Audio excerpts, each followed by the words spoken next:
Hello everyone, welcome to You in History. If you are new here, which I know you are, kindly subscribe and ring the bell on this channel. We are going to be bringing you interesting videos on Nigeria, Africa and world history on this channel. Please stay tuned. Today, we will take a look at the history of Nigeria from about the 5th century to about the 19th century. Please stay with me.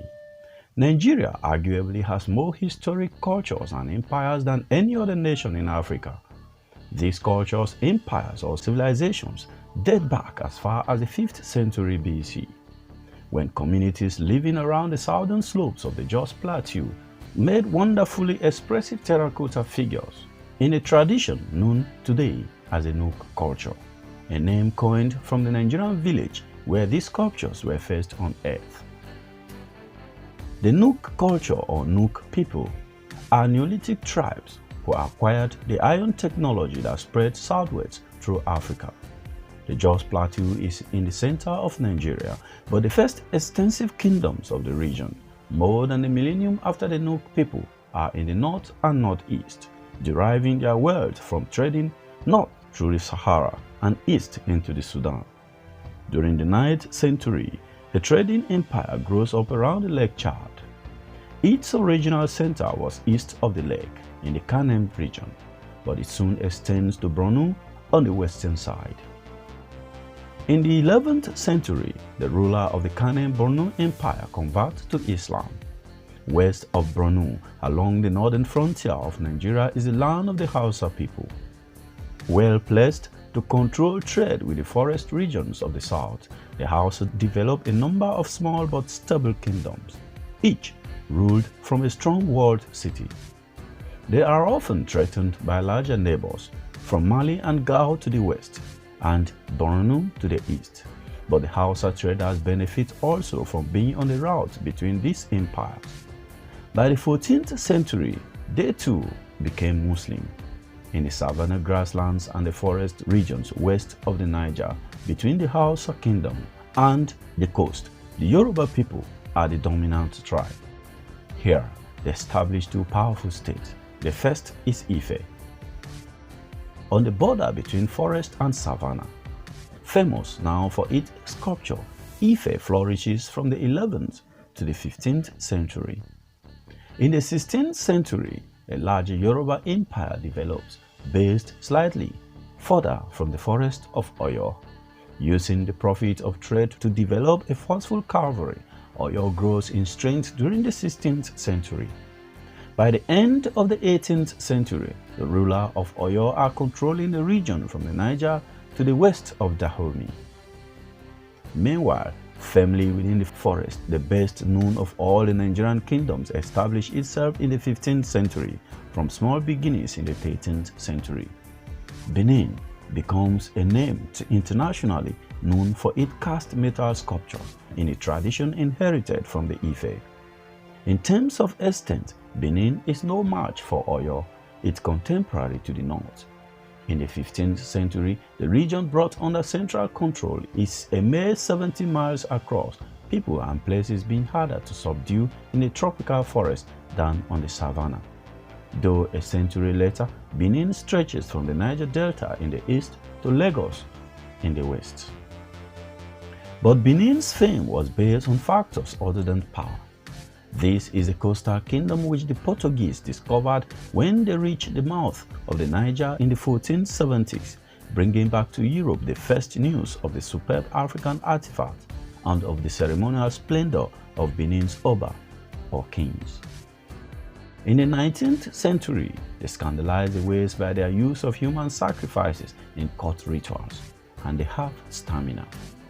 At the end of the 20th century, the original dynasty is still in place, though without political power. All in all, among Nigeria's many historic kingdoms, Benin has earned its widespread renown. Then, the Fulani and the Sokoto kingdoms. Living among the Hausas in the northern regions of Nigeria are a tribe, the Fulani, whose leaders in the early 19th century became passionate advocates of street Islam. From the 1804, Sheikh Usman Dan Fodio and his two sons led the Fulani in an immensely successful holy war against the last Muslim rulers of the Hausa kingdom. The result is the establishment in 1809 of the Fulani capital of Sokoto, from which the center and north of Nigeria was effectively ruled for the rest of the 19th century. But during this same period, there has been steady encroachment on the region by British interest. British explorers came in within 1806 and 1830. From the death of Mungo Park near Bosa in 1806 to the end of the century, there is continuing interest in Nigeria on the part of British explorers, anti-slavery activists, missionaries, and traders. In 1821, the British government sponsors an expedition south through the savannah to reach the Kingdom of Borno. Its members became the first Europeans to reach Lake Chad in 1823. One of the group members, Hugh Clapperton, explores further west through Kano and the Hausa territory to reach Sokoto. Clapperton is only back in England for a few months in 1825 before he set off again for the Nigerian coast at Lagos. On this expedition, with his servant Richard Lander, he traveled on trade routes north from the coast to Kano and then west again to Sokoto. Clapperton is believed to have died in this area, but Lander makes his way back to London, where he is commissioned by the government to explore the lower reaches of the Niger. Accompanied in 1830 by his brother John, Lander makes his way north from the coast near Lagos to reach the great river at Bosa, the farthest point of Mungo Park's journey downstream. With considerable difficulty, the brothers make a canoe trip downstream among hostile Igbo tribesmen to reach the sea at the Niger Delta. This region has long been familiar to European traders, but its link to the interior is now charted. All seems set for serious trading. After Lander's second return to England, a company is formed by the group of Liverpool merchants, including MacGregor Laird, to trade on the lower Niger. Laird is also a pioneer in the shipping industry. For the present purpose and expedition to the Niger Delta, he designed an iron paddle steamer, the 55-ton Albacar. Laird himself leads the expedition, with Richard Lander as his expert guide. The Albacar steams south from the Milford Haven in July 1832 with 48 on board. She reaches the mouth of the Niger 3 months later, entering history as the first ocean-going iron ship. After making her way up one of the many streams of the Niger Delta, the Albacar progresses upstream on the main river as far as Lokoja, the junction with the Benue. The expedition demonstrates that Niger offers a highway into the continent for ocean vessels. When the Albacar returns to Liverpool in 1834, only 9 of the original crew of 48 were alive, including a much weakened MacGregor. Trade and anti-slavery from 1841 to 1900. The next British expedition to the Niger was almost equally disastrous in terms of loss of lives. 4 ships under naval command are sent out in 1841 with instruction to steam up the Niger and make treaties with local kings to prevent the slave trade. The enterprise was abandoned when 48 of the 145 Europeans in the cruise died of fever. Malaria is the cause of the trouble, but major progress is made when a Dr. Williams Bakey leads an expedition up the Niger in 1854. He administers quinine to his men and suffers no loss of life, extracted from the bark of the cinchona tree. Quinine has long been used in medicine, but its proven efficacy against malaria is a turning point in the European penetration of Africa. The British anti-slavery policy in the region involves boosting the trade in palm oil, a valuable product which gives the name Oil Rivers to the Niger Delta to replace the dependency on income from the slave trade.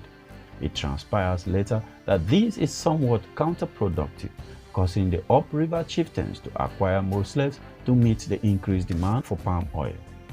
It is nevertheless the philanthropic principle behind much of the effort to set up trading stations. At the same time, the British Navy patrols the coast to liberate captives from slave ships of other nations and to settle them at Freetown in Sierra Leone. From 1849, the British government accepts a more direct involvement. A consul based in Finando is appointed to take responsibility for the Bight of Biafra and Benin. He undertakes direct negotiation with the King of Lagos, the principal port from which slaves are shipped. When this breaks down, in 1851, Lagos is attacked and captured by a British force. Another member of the Lagos royal family is placed on the throne after guaranteeing to put an end to the slave trade and to human sacrifices, a feature of this region. When he and his successor failed to fulfill these terms, Lagos is annexed in 1861 as a British colony. During the remainder of the century, the consolidation of British trade and British political control goes hand in hand. In 1879, George Goldie persuaded the British trading enterprises on the Niger to merge their interests in the single United African Company, later granted a charter as the Royal Niger Company. In 1893, the Delta region is organized as the Niger Coast Protectorate. And in 1897, the campaign against unacceptable local practices reaches a climax in Benin, notorious by this time both for slave trading and for human sacrifice. The members of the British delegation to the Oba of Benin are massacred in this year. In the reprisals, Benin City is partly burnt by British troops. The difficulty of administering the vast and complex region of Nigeria persuades the government that the upriver territories, thus far entrusted to the Royal Niger Company, also needed to be brought under central control. And in 1900, the company's charter is revoked. Britain assumes direct responsibility for the region from the coast to Sokoto and Borno in the north. Given the existing degree of British involvement, this entire area has been readily accepted at the Berlin Conference in 1884 as falling to Britain in the scramble for Africa. Though in the late 1890s, there remains dangerous tension between Britain and France, the colonial power in neighboring Dahomey, overdrawing Nigeria's western boundary. In the next video, we'll look at British colonial rule from 1900 to 1960 when Nigeria got her independence. Please stay tuned to this channel. Remember to subscribe and enable notification so you will not miss out on our next video. And if you enjoyed this video, please like it and drop a comment. Let us know which part of this history interests you. Thank you very much for watching. See you in the next video.